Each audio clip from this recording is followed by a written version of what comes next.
నమస్తే, welcome to I dream. నేను మీ శ్వేత. నమస్తే అమ్మ. నమస్తే అమ్మ.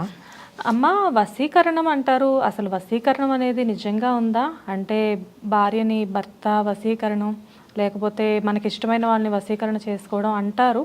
అవంతా నిజమేనా? నమ్మొచ్చా? ఉందమ్మా, లేకపోలేదు.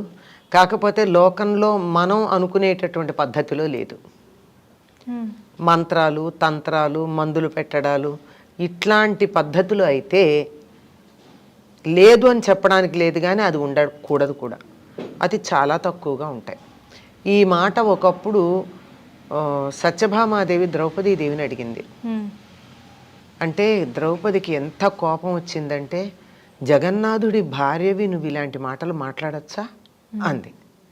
అని మళ్ళీ తన్ని తాను తమాయించుకుని చెప్తుంది, మందులు పెడితే మన్ను తిన్న పామైపోతాడు, ఇంకెందుకు వసంలో ఉండి కూడా మంచంలోంచి లేవకుండా కూర్చో అంటే కూర్చుని, నుంచో అంటే నుంచుని, ఏది అంగడికి వెళ్ళి తోటకూర తెమ్మంటే తోటకూర అంటే ఏమిటో తెలియదు, నా భార్యను అడుగొస్తాను అనేటువంటి సత్సుమోహన్లాగా తయారైతే ఎందుకు పనికొస్తాడు? ఇంకా మనిషి ఉన్నా ఒకటే, లేకపోయినా ఒకటే, అలా అయిపోతారు.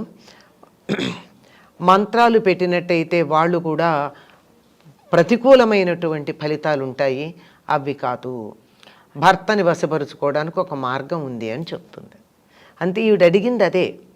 నీ 5 భర్తల ముఖాన ఎప్పుడు చిరునవ్వు మాయకుండా ఉంటుంది, ఏం చేసావు నువ్వు? మందు పెట్టావా, మంత్రం ఉపయోగించావా అని.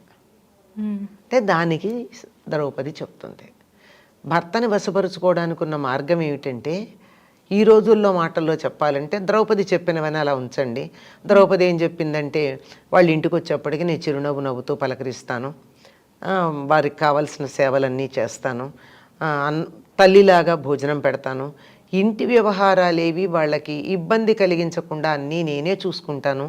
ఎందుకంటే రాజపరిపాలన చేయాలి వాళ్ళు, ఆ పరిపాలనకే వాళ్ళకి అప్పచెప్పి ఇల్లు మేనేజ్మెంట్ అంతా నేనే చూసుకుంటానంది. అంటే ఒకప్పుడు ఆడవాళ్ళు ఏం చేసేవాళ్ళో మనం అర్థం చేసుకోండి. పని వాళ్ళకి జీతాలు ఇవ్వడం, దాసదాసీ జనాలు, వీళ్ళ వ్యవహారాలన్నీ నేనే చూసుకుంటా. అప్పట్లో మొత్తం అంతా ఆడవాళ్లే చూసుకునేవారు. మరి ఇంటి పెత్తనం అంతా ఆడవాళ్ళదేనండి, వదులుకుంటే తప్ప. ఇంటికి మహారాణులు వాళ్ళు. ఇప్పుడు కూడా అలాగే నడుస్తుందంటారా అమ్మ? అది నడుపుకోవడం చేతైన వాళ్ళ చేతుల్లో ఉందమ్మా. సత్యభామలాగా పిచ్చిమొహాలు అయితే కుదరదు, ద్రౌపదిలాగా సమర్థులైతే కుదురుతుంది. అది ఇప్పుడు ఎంతసేపు తన అందచందాలతో భర్త నా మాటే వినాలి అనుకుంటూ, నా తెలివితేటలు ఎంత, నేనెంత, నా మాట వింటే ఏం బాగుంటుంది, వాళ్ళు వాళ్ళల్లాగా ఉండాలి, నాకు అనుకూలంగా ఉంటే చాలు అని రాజవ్యవహారాలన్నీ మానేసుకుని కృష్ణుడు సత్యభామ కొంగుపట్టు కూర్చుంటే ఏం పనికొస్తాడు? అంతే కదమ్మా. నా భార్య అంటే నాకు చాలా ఇష్టమని ద్రౌపది దగ్గరే పాండవులు కూర్చుని ఉంటే రాజవ్యవహారం ఎలా నడుస్తుంది? ఎవరి వ్యక్తిత్వం వాళ్ళకు ఉండాలి, ఎవరెంతటి వాళ్ళు సమర్థులుగా వాళ్ళు ఉండాలి, ఒకరినొకరు గౌరవించాలి, ఒకరి పట్ల ఒకళ్ళు ప్రేమాభిమానాలు కలిగి ఉండాలి. అలా ఉండడానికి తగిన వాతావరణం కల్పించగలగడం అనేది ప్రధానం. అన్నింటినీ మించి ఇంకొకటి ఉంది. ఇవన్నీ చేయడంతో పాటుగా మా అత్తగారిని చాలా బాగా సేవ చేసుకుంటాను అంది. తన తల్లిని గౌరవించినంత కాలం ఏ పురుషుడైనా తన భార్య పట్ల ఇష్టం కలిగి ఉంటాడండి. నాకు అత్తగారు అక్కర్లేదు, భర్త కావాలి అంటే, నీకు ఈ భర్తనిచ్చింది ఎవరు? అత్తగారే కదా. ఆవిడ లేకపోతే ఇతను ఉండేవాడా? లేదు. ఆ మాత్రం ఆలోచించుకోవాలి కదా. అందుకని కుటుంబ సభ్యుల్లో ఎవరికి ఏదైనా ఉన్నా, దానిని ఎవరికి ఏ అవసరం ఉన్నా దానిని చూడగలిగినటువంటి వాళ్ళ మాట ఎవరైనా వింటారండి. ఇంట్లో ఎవరి మాట వింటారు? ఎవరైనా ఎవరు మనకి అనుకూలంగా ఉంటారో వాళ్ళ మాట వింటారు, ఎవరు మనకి సహాయం చేస్తారో వాళ్ళ మాట వింటారు. వీళ్ళ మాట వినడం వల్ల నాకు ఉపయోగం ఉంటుంది అనుకున్న వాళ్ళ మాట వింటారు. ఆ రకంగా ఉండాలి. కానీ నేనేమీ చెయ్యను, అందరూ నాకే చెయ్యాలి అనుకుంటే కుదరదు. భర్త తనకు వశుడై ఉండాలి అంటే మొట్టమొదట చేయాల్సింది అత్తగారిని ఆకట్టుకోవాలి. మొదటిది. పాపం పిచ్చి పిల్ల అని అనుకుంటుందన్నమాట ఆవిడ. నా కోడలికి ఏం తెలియదు అని, నా కొడుకుని తన కొంగును కట్టుకోలేదు, నాకే వదిలేసింది అన్న భావన అత్తగారికి కలగాలి. అది మొదటిది. అలా చెయ్యక్కర్లా, ఆవిడకి ఆ భావన కలిగేటి చేసినా చాలు. అంతే కదా? అంతే మేడం, అంతే. అలా చెయ్యొచ్చు. అయిన తర్వాత అతడికి కావలసినటువంటి అవసరాలు కొన్ని తీర్చాలి. ఎందుకు అంటే ఏమిటి ఆడవాళ్ళు దాసి ఇలా చేయడానికి అని అడుగుతారు. కాదు, మగవాడు చాలా బలహీనుడు. ఆకారం పెద్దది ఉంటుంది కానీ చాలా బలహీనుడు మానసికంగా. ఎప్పుడూ ఎవరో ఒకళ్ళ మీద ఆధారపడి ఉంటాడు. చిన్నప్పుడు తల్లి మీద, పెద్దయ్యాక భార్య మీద. మీరు గమనించినట్టయితే మామగారు కోడల్ని ఎక్కువ ప్రేమగా చూసుకుంటారు, కోడల మీద ఆధారపడతాడు. అవును, అత్తగారి కన్నా మామగారు. ఎందుకంటే ఒక స్త్రీలో ఉన్న మాతృత్వం కోసం వాళ్ళు ఎదురు చూస్తూ ఆధారపడతారు స్త్రీల మీద. వేరే రకంగా కాదు, అన్నం పెట్టేది వాళ్లే కదా. అవును, ఆ విధంగా కనుక అవసరం జాగ్రత్తగా గమనించుకుని వాళ్ళకు అనుకూలంగా కనుక ఉన్నట్టయితే బాగుంటుంది. అంటే వాళ్ళు సమర్థులైతే. సమర్థులు కానప్పుడు, అందరూ సమర్థులుగా ఉంటారని చెప్పలేం, పాండవులంత సమర్థులుగా అందరూ ఉండకపోవచ్చు. అట్లాంటప్పుడు తానే నాయకత్వం వహించి వాళ్ళు తను అనుసరించి ఉండేటట్టుగా ప్రేమగా చూసుకోవాలి. అక్కడ అహంకారం ఉండకూడదు. ప్రేమకి వశపడని వాళ్ళు ఎవ్వరూ లేరండి. వశీకరణ అంటే ఏది కాదు, ప్రేమకి వశపడిన వాళ్ళు ఎవ్వరూ లేరు. భగవంతుడి దగ్గర నుంచి పసిపిల్లల దాకా, జంతువుల దగ్గర నుంచి పక్షుల దాకా, అందరు పాముల దాకా కూడా ప్రేమకి వశపడతాయి. ప్రేమగా చూసినట్టయితే కాటేయడానికి వచ్చిన పాము కూడా వెనక్కి వెడుతుంది అని చెప్తారు. పూర్వం ఋషులు అడవుల్లో ఉన్నప్పుడు క్రూర జంతువుల్ని ఎలా అదుపులో పెట్టారంటే వాటిని ఏం కొట్టలేదు, తిట్టలేదు, వాటిని అలా ప్రేమగా చూసేవారు అంతే. అది ఆ ప్రేమకు వశపడి వెనక్కి వెళ్ళిపోయేది. మనం ఆ స్థాయికి వెళ్ళలేకపోయినా ఋషులంతటి వాళ్ళం కాము కదా.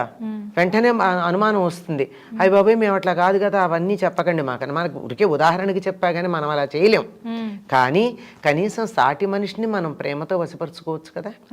అన్నింటికన్నా మనం చాలాసార్లు చూస్తూ ఉంటాం, ఏదో ఇబ్బంది పడ్డటువంటి కుర్రాళ్ళని లేదా అమ్మాయిల్ని ఒకళ్ళనొకళ్ళు ఏదో ఇబ్బందిలో ఉంటే వెళ్ళి సానుభూతి చూపంగానే వాళ్ళు వశమైపోయి వాళ్ళ వెంట పడి వెళ్ళడం ఏ చరిత్ర చూసినా మనకి అదే కనపడుతోంది.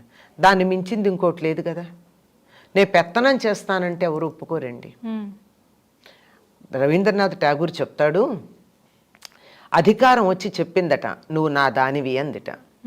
సరే కూర్చో అని సింహాసనం మీద కూర్చోబెట్టిందిట ప్రపంచం. ప్రేమ వచ్చి చెప్పిందిట నేను నీ దాన్ని అందిట. ఇంటి పెత్తనం ఇచ్చేసింది. రెండూ ఒకటే, మాటల్లో తేడా. నేను నీ దాన్ని, నువ్వు నా దానివి అంటే ప్రపంచం తన సమస్తమైన పెత్తనం ప్రేమకి ఇచ్చేసింది. అధికారాన్ని సింహాసనం మీద కూర్చోబెట్టింది. ఏది విలువైంది? ప్రేమే. మరి ప్రేమని మించింది లేదు. ప్రేమగా చూడడం అనేది ఒక్కటి నేర్చుకున్నట్టయితే అది భర్తనే కాదండి, అత్తగారిని, పిల్లల్ని, ఇంట్లో వాళ్ళని సమస్తం ఇదే మాట మనకి పెళ్లి మంత్రాల్లో చెప్తారు. ఏమని? నీ భర్తని 11వ కొడుకులాగా చూసుకో అని. అంటే ధర్మశాస్త్రం ప్రకారం 10 మంది కన్నా పిల్లల్ని కనకూడదు. పూర్వకాలం మాట, ఇప్పటిది కాదండి, పూర్వకాలం మాట. 10 మంది అంతే, అంతకన్నా లిమిట్ దాటకూడదు. ఇప్పుడైతే ఒకళ్ళతోనే ఆపేస్తున్నారు. చెప్పారు. కరెక్ట్. అది కాలానుగుణంగా మారేదనుకోండి, అదే పట్టుకోవాలంటే కుదరదు. అట్లాంటిది అక్కడ అంత కొడుకులాగా చూసుకోగలిగినటువంటి విశాల హృదయం ఉన్నప్పుడు పిల్లవాడు చిన్నవాడు తప్పు చేస్తే పోన్లే నాన్న ఇంకోసారి అనగలిగేటటువంటి హృదయం ఉంటుంది. అలాగే భర్త తప్పు చేస్తే ఒకసారి తప్పు చేశామని చెప్పచ్చు. ఇంత ప్రేమ ఉంది గనకే, ఇంత తన కనుసన్నల్లో ఉంటారు గనకే ద్రౌపది చీల్చి చెండాడింది ధర్మరాజుని. మామూలు మాటలు కాదు, ఈ రోజుల్లో అయితే మనం వినలేం. అంత భయంకరంగా ధర్మరాజు గురించి మాట్లాడింది. ఇక్కడ ప్రేమనిస్తే అక్కడ నుంచి వాళ్ళు సపోర్ట్ ఇస్తున్నారు. అంతే మరి, అంతే. అసలు ద్రౌపది మాట్లాడిన మాటలకైతే ఈ రోజుల్లో ఎవ్వరూ కూడా ఏ మగవాడు భరించి ఊరుకోడు భార్యని. అట్లా మాట్లాడినా ఊరుకున్నాడు అంటే ఈవిడ ప్రేమతో కట్టేసింది. సత్యభామకి చెప్పడం తను వాళ్ళకి సేవకురాలుగా చేశానని చెప్పింది. అలా వశపడతారు తప్ప మందులేమిటమ్మా? ఆఖరికి నిద్ర మాత్ర వేస్తేనే, నిద్ర వస్తుందని వేస్తేనే మర్నాడు నీరసంగా ఉంటారే.